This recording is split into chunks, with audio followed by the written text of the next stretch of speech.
Okay, so here is the best way on how you can fix your mouse cursor not working on your laptop. So in this tutorial, I'm going to exactly show you how you can fix this problem. So first of all, what you need to do is simply head over to your Windows settings.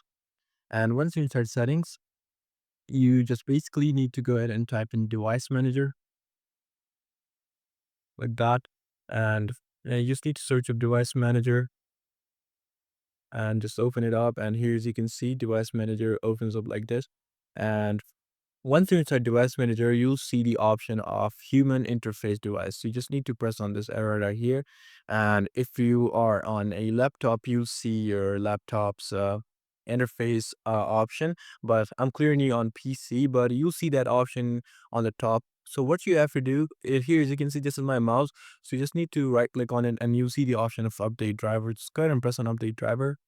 And now I just gotta go ahead and search automatically for drivers. So my mouse is already updated. I'm not gonna update it, but if you're having this problem, you just need to simply search automatically for update and update your cursor. So this is actually gonna fix your problem. So if it still not fixes your problem, what you can do is just go to your settings again and type in Bluetooth and other devices. And right away here, make sure that you have your mouse cursor right over here and it's showing up, and right over here you can see the cursor speed and everything. So yeah, you just need to make sure that you copy these settings, and yeah, it'll work out and it will be just okay. So yeah, this is it. I hope this tutorial actually helped you out. I'll see you soon.